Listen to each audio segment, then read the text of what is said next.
So hello everyone and good afternoon. My name is Stefanie. I'm working for ERKNet as an education manager, and I would like to welcome to this webinar session today from also ERKNet and ESPN and ERA. And we have Rik Olde Engberink here, who will talk about hereditary phosphatemic rickets with hypercalciuria.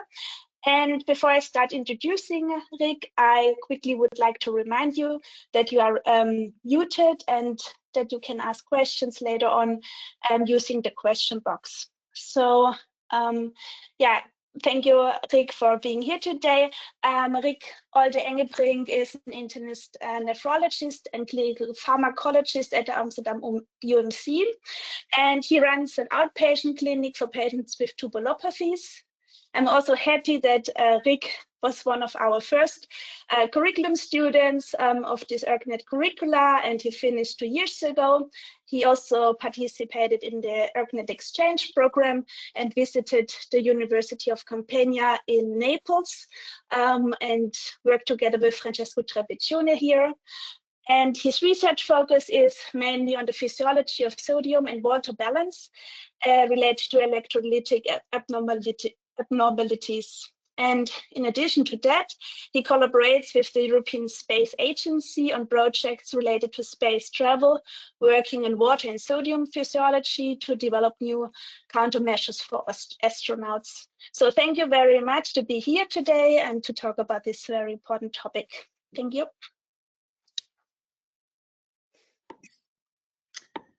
Okay, thank you, Stefanie. I'm trying to, yeah. So welcome everyone to this webinar. So my name is Rik Olde Engberink, as Stefanie said. So I'm a quite young clinician. So only 3 or 4 years ago I was in your seat.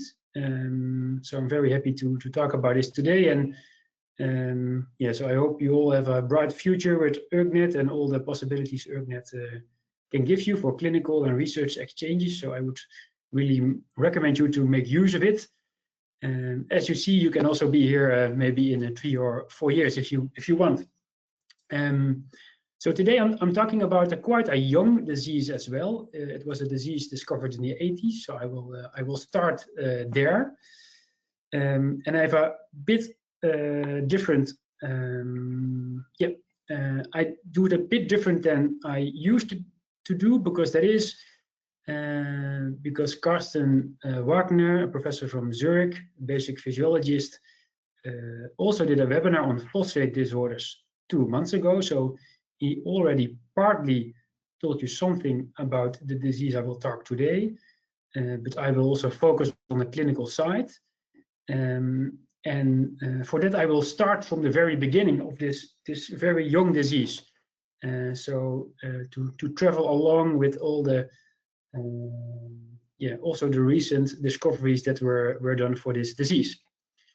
The first question I want to ask you is how many patients you have treated with hypophosphatemic rickets. So here I mean all the patients with any form of hypophosphatemic rickets. So I will now open the first poll. And now you have like 40 seconds time.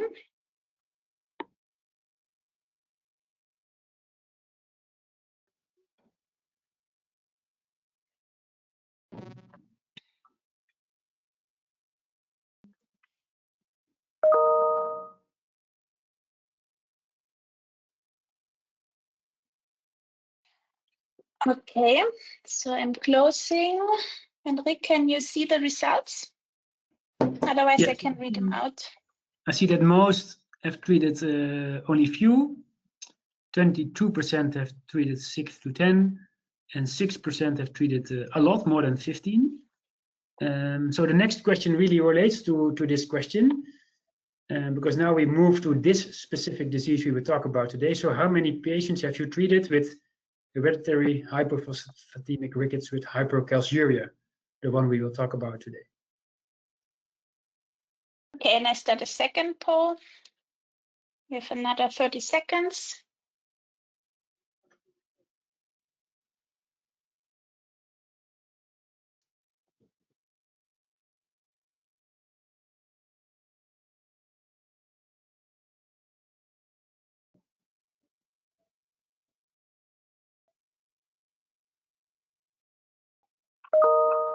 A few more patients can vote now before I close.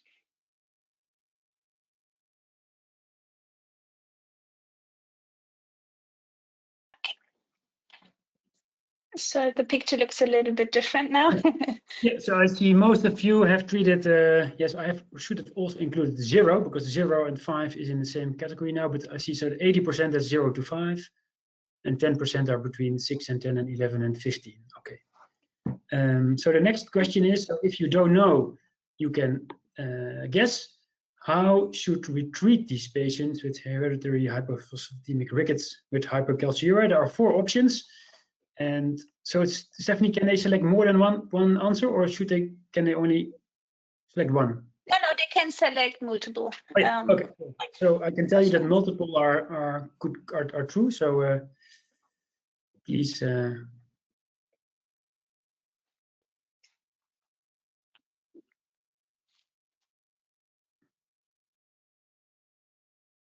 And here I give you a little bit more time.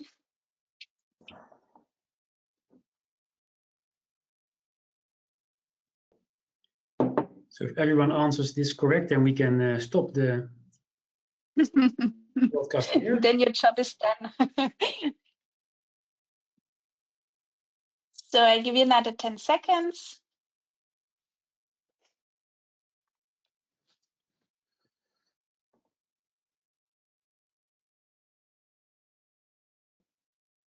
Okay.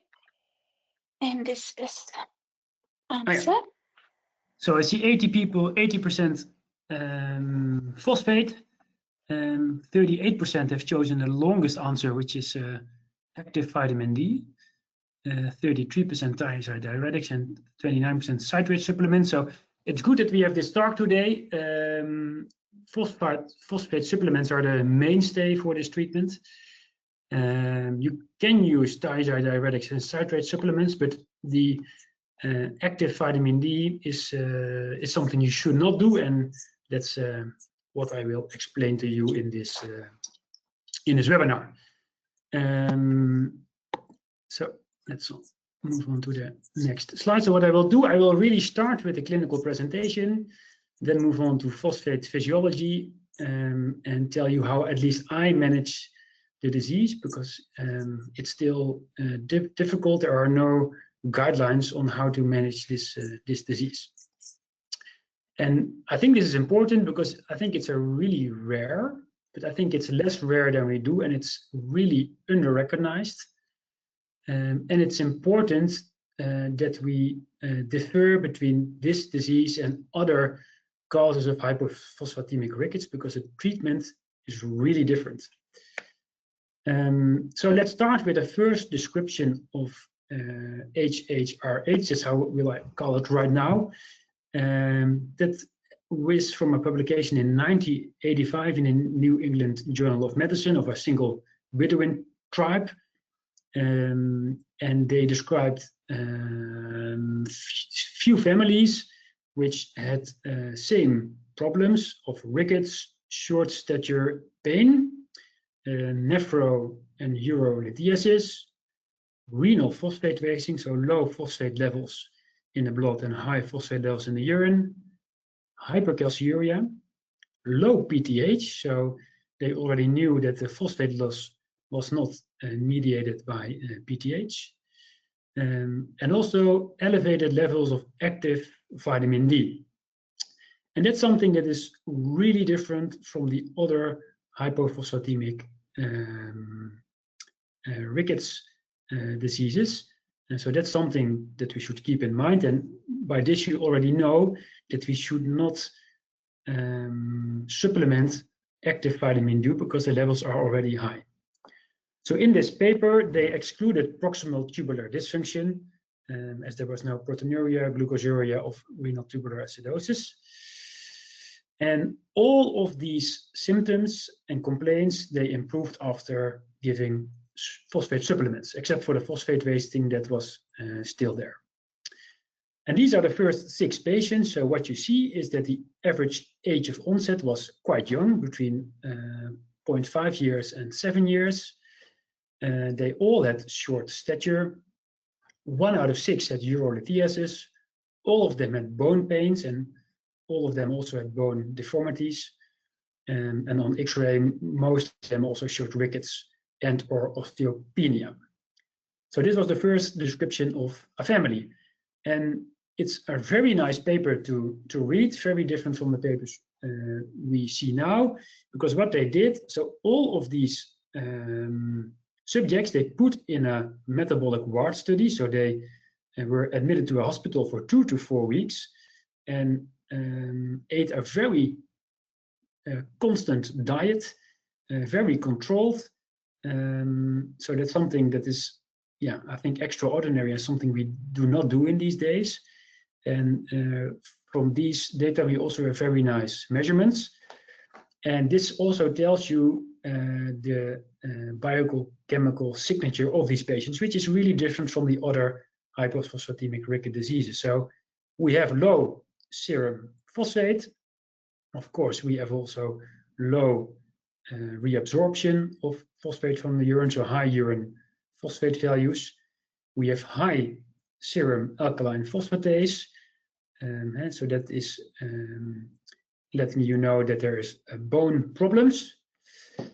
And then there is the high active vitamin D, so that's very specific for at least this disease.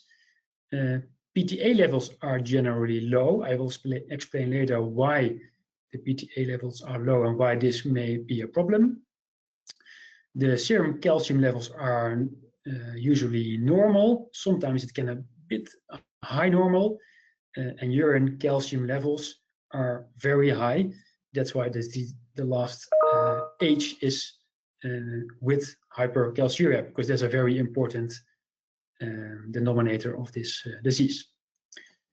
So then my next question for you, this is a figure. A represents baseline, B and C represents a value after 12 and 15 hours of fasting, and this represents the value of the urine calcium corrected for creatinine. And now I would like to ask you, if you look at this figure, what do you think is the origin of hypercalciuria in HHRH?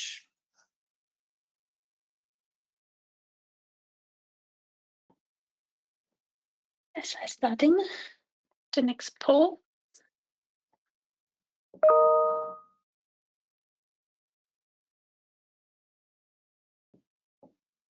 We have another 30 seconds to answer.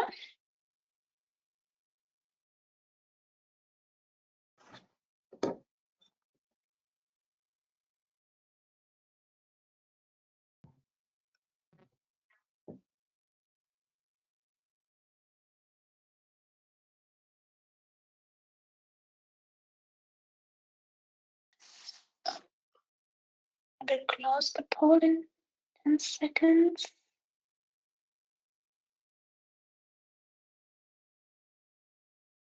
So not as many people as before voted for this poll. So here's the result. Okay, yeah, so really mixed results. 25% bone, 40% renal, 35% intestinal. So yeah, I think maybe because you thought I'm a nephrologist, it should be renal, but it is not, because if it's renal, you would expect it to continue while fasting. If you look at the bone, yeah, bone is a problem in many tubulopathies, but we usually see bone problems, calcium being released from bone, for example, when there's a metabolic acidosis. So then calcium comes from the bone and is also present in the urine. But in this case, it's like most of the problem comes from the intestines, and that also tells you a little bit when you're fasting, the hypercalciuria disappears. So if there's no calcium intake, there's also no hypercalciuria. So in this metabolic study, so this is the last question, so you can now sit back and relax. So what they did next is that they provided the participants with an oral calcium load both in healthy subjects as in patients. And interesting here, you also see that for a similar calcium load, the amount of calcium, this is actually the calcium increase in the urine. So for a similar calcium load, the calcium increase is much higher in patients with HHRH than in healthy subjects. And similar thing is seen for phosphate. So here again, you see the time after a constant, like a fast phosphate load, and the increase in the serum phosphate. And here you can also appreciate that the increase in serum phosphate is much bigger in patients with HHRH than in healthy subjects. And I will come in a minute to what is exactly the cause of this, because for this we need to understand physiology. So these are the data they also provide in the first paper, and this is before and after treatment of phosphate. They don't tell us how long they actually treated patients, but there are some important things that you can understand from these data. So I have provided phosphorus both in milligrams per deciliter, but also in millimoles per liter. And what I see in daily clinical practice, that in quite a lot of patients, the phosphate levels are not super low. So in X-linked hypophosphatemia, I sometimes see phosphate levels of 0.2 or 0.3 millimoles per liter.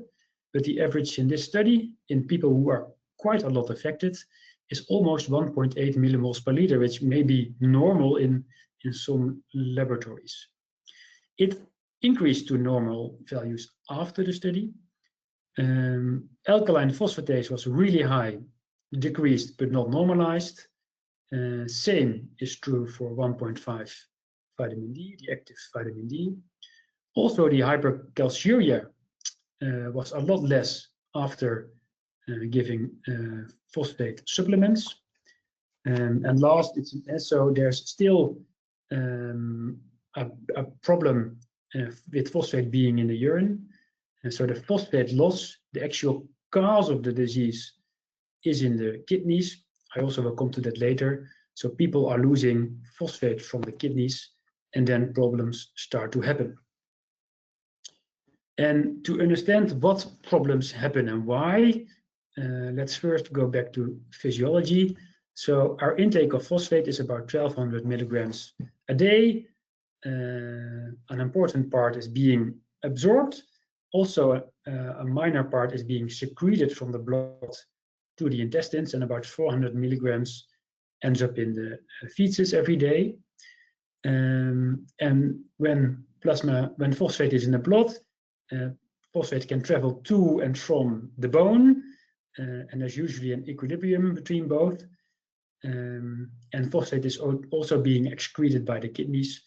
It's about 800 milligrams a day, and this is when it works well. We do have hormones and vitamins that affect this balance, one of which is PTH. So if PTH is high, phosphate is being released from the bone, and phosphate is also being released into the urine.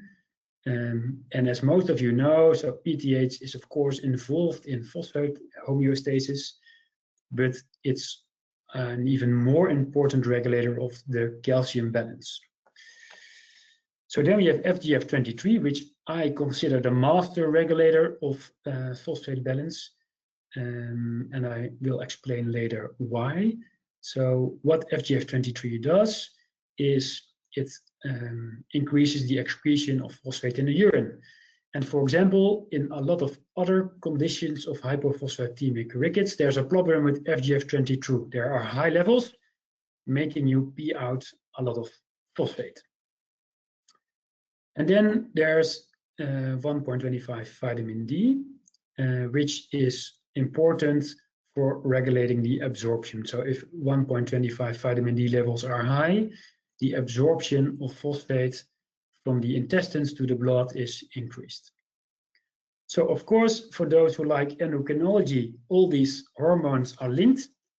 So FGF23, I think this is the master regulator because it can lower both PTH and 1.25 vitamin D. Also, 1.25 vitamin D affects FGF23 and PTH does the same. So this is a perfect feedback loop, trying to make sure that phosphate is not too high, not too low. But this can happen if there are big problems, not per se with these hormones, but on certain levels, such as the kidney. So what happens when plasma phosphate is low? How will the body react to these low levels? So first, it will lower FGF23 to limit the excretion of phosphate. And because FGF23 also regulates active vitamin D, and FGF23 is low, the levels of active vitamin D can rise. So this is already what you see is happening in HHRH. And we have very high 1.25 vitamin D levels, which make the intestines to absorb more phosphate in the blood. And that's nice because the plasma phosphate values are low and we want to increase plasma phosphate values. So actually the high 1.25 vitamin D, it's a counter mechanism to increase plasma phosphate. So what we often see in these patients is that PTH levels are normal or low. So that tells us two things. So one, it tells us that the phosphate losses are not mediated by PTH. Two, yes, I will come to that in a minute. I will talk about that a little bit later, because the question is, where does the calcium comes from? And that's one comes from the intestines. So just like we saw in the metabolic wart study a few slides ago, that when 1.25 vitamin D is high, not only phosphate is absorbed from the intestines, but also calcium. So there's a lot of calcium from the intestines being absorbed into the blood. And that's also why these patients had such a high increase in hypercalciuria after an oral calcium load, just because everything they eat or they get supplemented is absorbed because of the high 1.25 vitamin D levels. And then there's the low PTH, which increases, of this should like decrease the calcium reabsorption. This should have been an arrow that is pointing downwards. So when PTA levels are low, not so much calcium is reabsorbed in the distal renal tubule. So we absorb a lot of calcium, which enters the kidney, and the low levels of PTH do not reabsorb the calcium in the urine, and that's why there is hypercalciuria. So in these patients and in the first study, they saw that there was renal phosphate loss. And if you know that PTA levels are low and also FGF23 levels are low, which back then they didn't know because FGF23 was only discovered in about the year of 2000, then you need to look at something different, explaining the high urine phosphate levels. So this is the proximal tubule cell. You see 3 transporters, and one of them can already be excluded quite soon because the lower phosphate transporter is not really involved too much in phosphate handling. So then we have 2 phosphate transporters left, NAPI2A, NAPI2C, and in gray you see the genes that are involved. So one of the first things that they did was to make a knockout mice of NAPI2A, SLC34A1 gene, and see what happens if they would have the same phenotype as described in the first paper. Oh yeah, and of course, what I also need to tell you that PTH and FGF23 mediate renal phosphate losses by increasing or decreasing these transporters, and so does hypophosphatemia. So as phosphate levels are low in the serum, these transporters are more abundant, so more phosphate can be reabsorbed from the urine. So if you knock out NaPi2A, this is what happens. So you see 3 columns. So you see normal mice on the left, and heterozygous knockout mice in the middle, and a homozygous knockout mice of NaPi2A. And you see a few things happening. So you see that phosphate levels are much lower in the homozygous knockout mice. You see that there's much more phosphate wasting. I'm not sure if you can see my pointer, but it's here. You see also that urine calcium increases a lot, especially in the homozygous knockout. You see that there's a linear increase in active vitamin D. You see that PTH is suppressed, and you see high alkaline phosphate levels.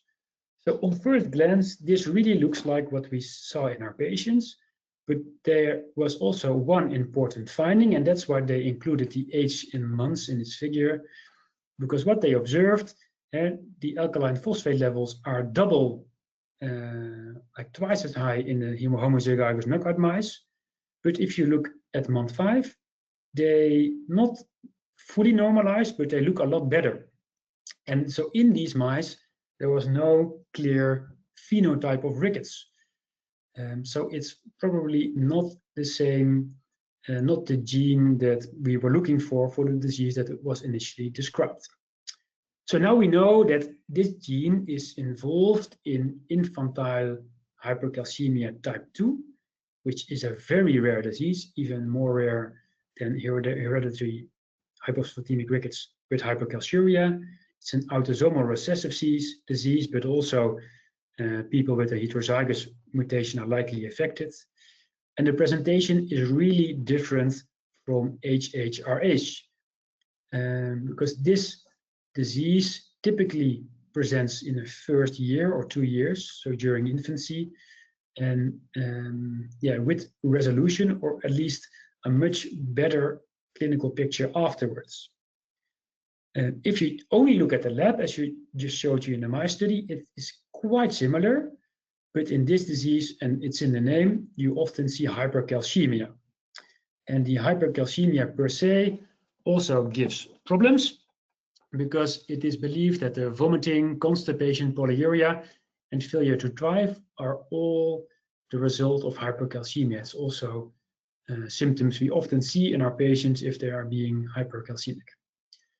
So in HHRH, there's a big chance of you having nephrocalcinosis, but in this group it was even worse. So all of the patients they included in later studies had nephrocalcinosis. So chronologically they looked a bit further, and so later it was identified that SLC34A3 is causing the hereditary hypophosphatemic rickets with hypercalciuria.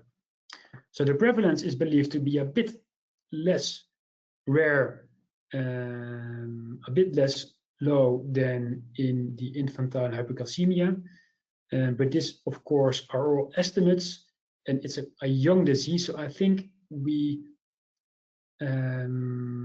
it's under-recognized. And I think part of the patients we currently classify as idiopathic hypercalciuria may suffer from this disease, in particular because plasma phosphate levels are often not super low. So this disease is autosomal recessive, but also heterozygotes are affected, and that's something I will show you in a few minutes. So one more slide on both diseases and then how they relate. So on the left, you see the presenting age in years. So here's like the biggest difference. Infantile hypercalcemia presents when you're like 1 or 2 years old, while HHRH can present later in life. Although it will present quite early, but it's often detected later in life. And also on the right, you see the difference that we discussed before. So more bone problems in HHRH, and more hypercalcemia-related problems in infantile hypercalcemia. And that is a presentation, but if you look at the lower part of the figure, you see that only few of the patients with infantile hypercalcemia had complaints during follow-up. So most of them had no complaints at long follow-up. Only 3 out of 20 complained of polyuria. And what you see here is also important, showing that the infantile hypercalcemia is better with longer follow-up. So there's a catch-up growth going on. So people are have a normal height at follow-up, while people with HHRH on the right side of the panel are both have a short stature at first presentation, but despite treatment, they do not catch up growth.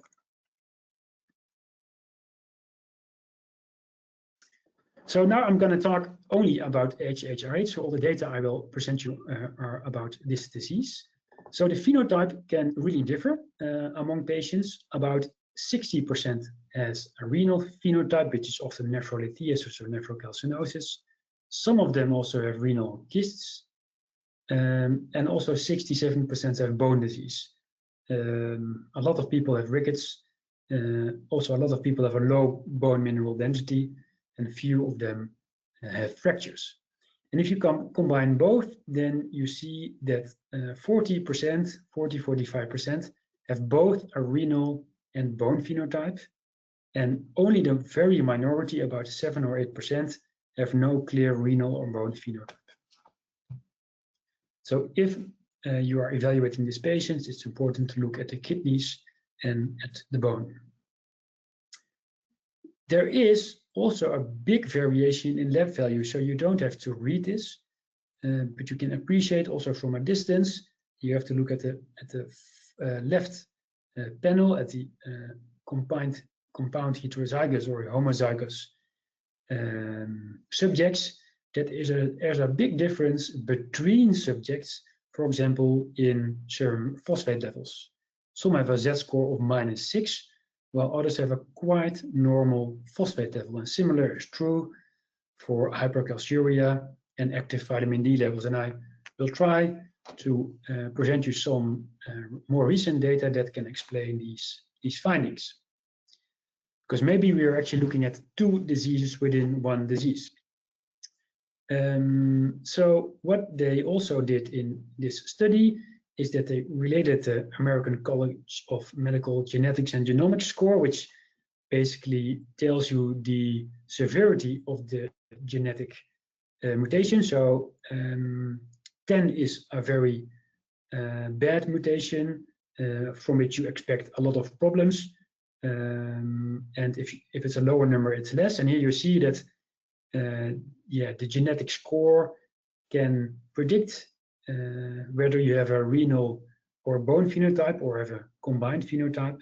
So those with the highest genetic score have more often a bone, renal, or a combined phenotype. And in the same study, they did the same for the lab values. And also here you see that it matters which mutation you have, because if it's predicted more severe, then you also see a more severe deviation in phosphate levels. And similar is true for the vitamin D, hypercalciuria, and the alkaline phosphatase levels. The only thing about this analysis which is a bit difficult is that they both included homozygous and heterozygous affected subjects. And of course, you can appreciate if you have only a single heterozygous mutation and thereby a lower genetic score, it's quite obvious that your lab values look better than when you have a compound heterozygous problem or a homozygous problem. So I think it's not really fair to say this, but I think they did it for the sake of numbers, because these studies are not with many patients, although the 300 patients included in this study is still quite impressive. And when we're talking about heterogeneity, we're talking about baseline heterogeneity. And what I will talk about next is the heterogeneity in the treatment response, because that is something that can also be quite different among patients. But when we are talking about treatment response, we first have to talk about the treatment and the treatment goals. So first, about the first line treatment, that's quite easy. So it's something that you also it's quite logical to do. If you lose phosphate, you have to supplement phosphate and try to normalize plasma phosphate. And because we think, and as I explained in the physiology part, we think that a low plasma phosphate is the trigger of the sequential events that give you problems. For example, the high vitamin D, which increases the intestinal calcium absorption. So also with treatment, we may want to normalize the 1.25 vitamin D levels. And also with our treatment, we want to increase a little bit PTH, not necessarily to increase phosphate excretion, but if PTH is higher, more calcium is reabsorbed from the distal renal tubule, so there is less hypercalciuria. And I think in the end, it's fair to say that we try to prevent or to treat hypercalciuria, so to normalize urine calcium levels. And a second important thing I always look at is the alkaline phosphatase levels. Of course, you need time for them to go down, but yeah, a trend going in the right direction, I think, tells that you are doing a good job. So let's see what happens if we give phosphate to our patients, because that's something that was also reported in the study. So in this figure, you see two things. So on the left, those are the compound heterozygous and the homozygous, so those are most affected. On the right, that are the heterozygous subjects, and then you see values both before and after starting phosphate supplement. So in this you can see that, yeah, phosphate usually tends to increase, but the magnitude of which is quite different between people. So let's see how this translates in vitamin D. So we see here that this is really different. So some people have a decrease in active vitamin D, whereas others have an increase. So yes, it's really different between people. Also here, looking at PTH levels, we see that there's a very different response among people, and not in every participant PTH is increased. So it's still suppressed in many people. So we often fail to suppress PTH. And about hypercalciuria, yeah, I think about half of the people have quite normal urine calcium levels, while others are still being hypercalciuric. So also this is very difficult to treat. And on the end, bone markers, also here we see something very different happening in some patients. Some patients increase alkaline phosphatase, where others show a decrease. So also here we fail to see a homozygous response in all, needs an homogeneous response in all patients. And so this paper further explored what can explain these differences among these patients. And they identified the tubular reabsorption of phosphate as being an important predictor of therapy response. So on the x-axis, you see the tubular reabsorption of phosphate in percentage. So if you go farther to the left, so for example, if it's 60 or 70, you are losing a lot of phosphate in the urine. If it's close to 100, you don't lose so much phosphate in the urine. And what this figure tells you is that the people who lose the most phosphate in the urine, who are more on the left, they show big changes in all phosphate, PTH, and 1.25 vitamin D after phosphate supplements. So the biggest effect and the biggest positive change in biochemical data is seen in those patients who lose the most phosphate on baseline. And the authors had the hypothesis that there may be two different diseases, so that in these patients there's one big problem, and that's the reabsorption of phosphate.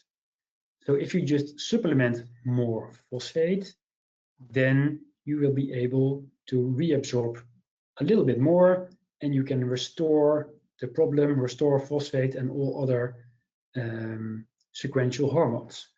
While these patients may have a kind of a sensing defect, so they don't lose so much of phosphate, but they are being still very hypercalciuric and are in very much problems. And also when supplementing phosphate, it's very difficult for us to change it. So we don't see many changes in vitamin D and PTH levels if we give these patients phosphate supplements.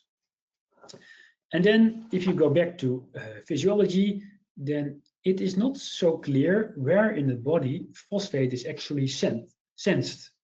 So this is only a paper from 2023, thinking of or showing a quite convincing a new mechanism that the phosphate sensor may actually be in a proximal tubule. Here you again see the NAPI2A, but probably it's the same for NAPI2C. Data on that still has to follow. But you see here that phosphate entering the proximal tubule is important for, in the end, making FGF23.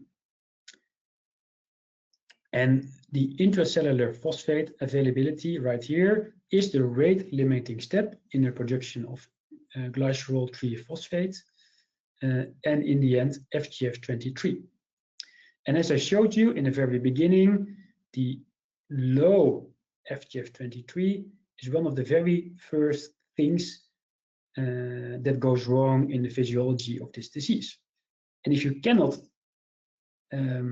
absorb phosphate in a proximal tubule, you cannot increase your FGF23. So that's maybe what's wrong in this disease. And if you are not able to increase your FGF23, then the vitamin D will remain increased. And because the vitamin D remains increased, there will also be a suppressed PTH. So this is can be maybe quite difficult to understand, but this is maybe what is going on in the people that cannot sense or cannot transport the phosphate to the intercellular compartment, thereby leading to high levels of FGF23. So these are the detailed data, which I will not go into detail because of time, but it's very nice to read this physiological paper if you have some time. Also, this I will not discuss in detail, but some genes are linked to an incomplete response therapy and others are not. On the right, you see the yellow genes are linked to incomplete responses, and the yellow rectangles on the right show incomplete response in terms of lab values. So some genes are associated with almost no response in the lab values above, but below the green genes, you see positive changes in almost all lab values. So if you have patients with HHRH and you are wondering whether your patient will react to phosphate supplements, you can either look at the baseline tubular reabsorption of phosphate, but also check this paper if your gene is included in this analysis. Can you give too much phosphate? I think this is very difficult to say. Some studies show that after phosphate, the renal function can decline, but yeah, there is a physiological mechanism as you are being hyperphosphaturic. So if you increase phosphate intake, also the phosphate excretion will increase. But in turn, if the urine calcium will decrease, you are in the end, I think, doing a good job. But maybe in those who fail to respond in terms of hypercalciuria, you're increasing urine phosphate as well. And in that subgroup of patients, you may have a problem.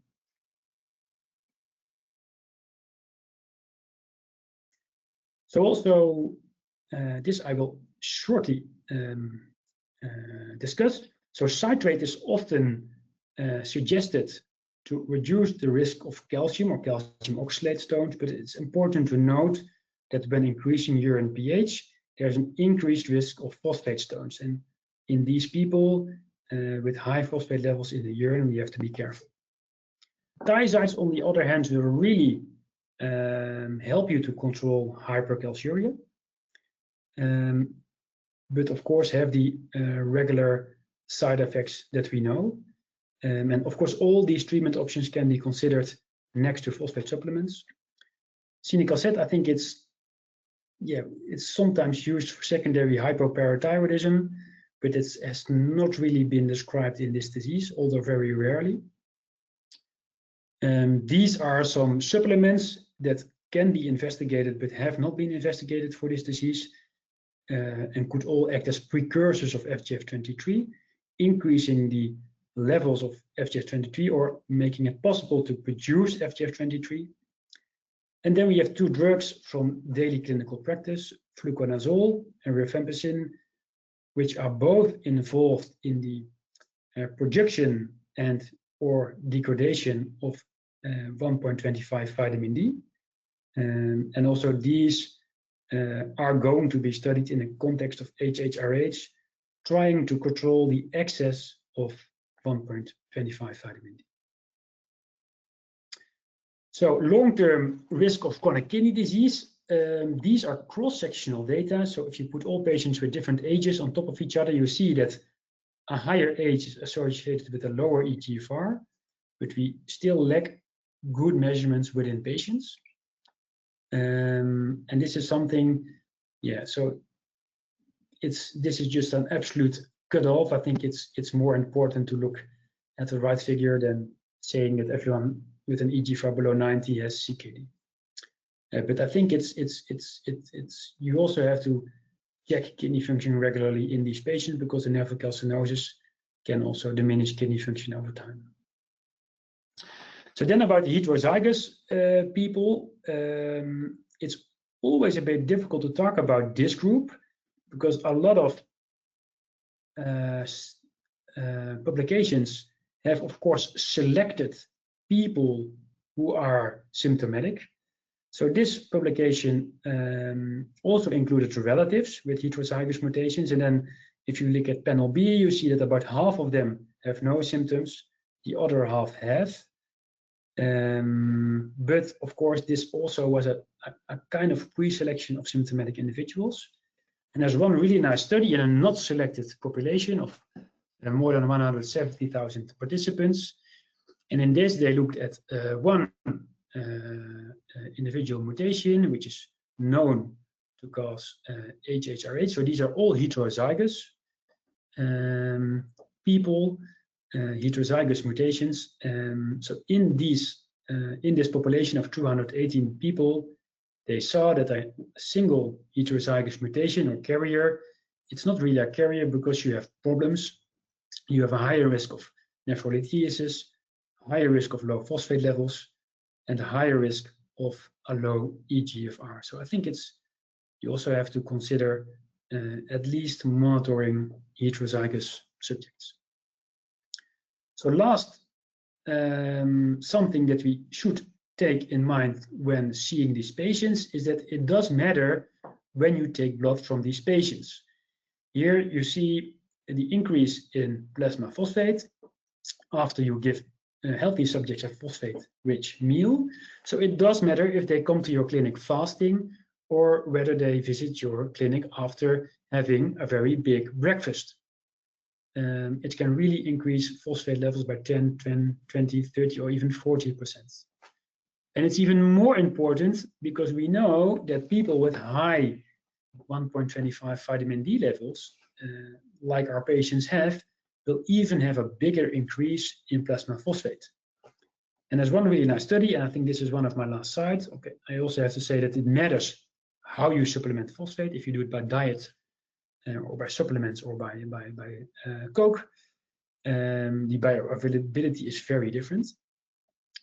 But here you see a very nice study also from the 90s, which shows that after 3 months of giving phosphate supplements, the phosphate level was not changed, so it was 3.5 milligrams per deciliter on the start, also after the phosphate supplements, and similar was in the placebo group.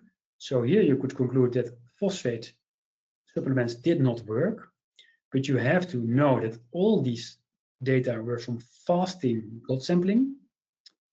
But if you look on data in the urine, you look on the calcium in the urine, you see very big effects. Also, you see a lower active vitamin D. So in this group, there was a very big effect of phosphate supplements, but it's only not representative phosphate levels, probably because they take fasting morning blood sampling. So that's where I come to my take-home messages. So hereditary hypophosphatemic rickets with hypercalciuria has a very distinct biochemical phenotype. If you have to remember one thing, please remember the high 1.25 vitamin D levels. It's the most important treatment is phosphate supplements, but you could also consider thiazide diuretics. You have to be careful with citrate supplements, although I think they can help. And there's a big heterogeneity within this population, and also heterozygous need to be monitored. And last but not least, like I told you, really know when your patient is going for the blood draw and whether it's fasting or not. And you should not compare apples with oranges. So I think with this bit, I'd like to conclude. Thank you for listening, and I'm happy to answer any questions. Thank you so much for giving this nice presentation. Maybe before we forget, can you show quickly the next webinars? Yep. And until then, people can still submit questions to our question box if they have now still some open points they want to discuss. So the next webinar will take place on the 9th of December, where Aaron Bökenkamp from Amsterdam will present the recommendation of the recent guideline they published this year. And then we will have a winter break, and we will start again 13th of January 2026, where Emilie Cornec-Legal from France will talk about atypical forms of ADPKD in minor genes. So yeah, thank you very much, Rik. And we have already a question in the chat. So you also partially covered that already. So do you see increased phosphaturia with phosphate supplementation, and how do you deal with that? Yeah, so I think the last, let's see if I can back to my slides. So the this actually was a study in people with absorptive hypercalciuria, which I think you could consider our patients like that. I think that's what they meant with this study. So here, what they did is they give phosphate. It was like 1240 milligrams of phosphate, and then you see indeed that the urine phosphate levels doubled, but also urine calcium levels halved. So when we also in the blood, we always talk about the calcium phosphate product. So if both are high, it's bad. So what you do with phosphate supplements, you increase urine phosphate. That's bad, but you also decrease urine calcium, which is good. And I think these are all means. So I think what I think it matters, and it can very differ between patients. So in some patients, it could be that a lot of phosphate enters the urine, and the reduction in urine calcium is very minimal or modest. And I think that can be quite risky, because then you do maybe a more harm than you're doing good. And then you can maybe titrate your phosphate supplements. In others, you may see a very big reduction in urine calcium. So then it's worth to and it's not too bad to have a little bit more phosphate in the urine. So I think it's something that you could measure both. Yeah, and check what will happen after increasing or decreasing your phosphate. So look further than only plasma phosphate. Yeah. Okay, thank you. And there are different kinds of phosphate supplements. So which kind of phosphate are you using? Yeah, so I usually used liquid form. So in the Netherlands, we also have a tablet available, but I only heard like 1 or 2 weeks ago that the tablet may not be available for a very long time, which is a known big problem in all tubulopathies and all supplements.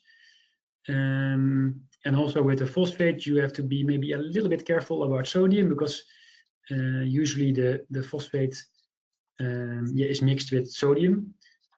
So you're also doing a sodium intervention when you're giving phosphate supplements. And we always forget, or I tend to forget, that we can also increase phosphate by food. So I think that's also something we have to do, because if we increase phosphate intake by food, then we do not per se increase sodium intake. Yeah. Okay. The next question is also focusing on phosphate supplementation. So the question is if there's a lifelong supplementation required in patients with HHRH, and if there are any extended release formulation available so that patients would not need to take phosphate 3 to 4 times per day. Yeah. So the one I was just talking about was an extended release formulation. So that's very important that we have such medication available. So one of the things I'm going to try is to make sure that this pill doesn't disappear from the market, and also try to make it available not only in the Netherlands but also in other countries. But when I was looking back to the real data showing how long phosphate is in your blood, I was actually, because I'm also always used to supplement phosphate 3 or 4 times a day. But when I look at these figures, it's increased for 4 to 6 hours. So I thought it was worse. So I thought the peak would already disappear after 4 hours. But it's slightly longer. But yeah, you are right. It's better to divide it in multiple doses, and not only because of the phosphate, but also because of the tolerance. Because I have a lot of patients who complain about feeling nausea after a phosphate supplementation, in particular if they use a large amount. Thank you. And so what kind of diagnostics are you performing in your outpatient clinics? Yeah, thank you for that question. I didn't talk too much about it, so I think it's important to, of course, measure plasma phosphate, calcium, PTH, alkaline phosphatase, urine calcium, urine phosphate. So that's, I think, a very basic set. But also, if you look at the more recent data, it really matters also your response in FGF23. So I think I will start measuring it a little bit more to see whether or not people are responding. And besides lab, of course, it's good to once at a time do echography of the kidneys. If people have complaints of stones, of course, we need to do imaging. Some people advise to regularly repeat it. But then, so I think if you see nephrocalcinosis and you see that it increases, I think it's very difficult to say if it's a different judgment from different people doing the echo, or whether it's really an increase. And besides the echo, it's of course also important to manage bone. So a DEXA scan, that's something I do once every 2 or 3 years when I think it's needed. Okay. Thank you so much for answering. There's another one. We have 1 minute left. How you continue to follow adults in terms of bone involvement, bone densitometry? Are you doing that? Is this a measurement? Yeah, so that's something, because so often we look at rickets, but if you look at the bone mineral density, it's also decreased. And so I think what I try, and also about heterozygous affected people, so then I'm in doubt, should I treat them, yes or no? So often plasma phosphate levels are not too low. And then I try really to to look at the long-term data on alkaline phosphatase DEXA scans. So if they remain very normal without supplements, I think, okay, then I can do without. Or also when they are quite good, then I think I'm doing a good job. And if they are going worse, then I think of increasing my treatment intensity. Okay. So thanks. There's no more question. I think you answered everything and summarized everything nicely.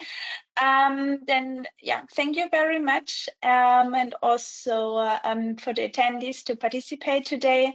And yeah, I wish you a nice afternoon. Bye. Thank you.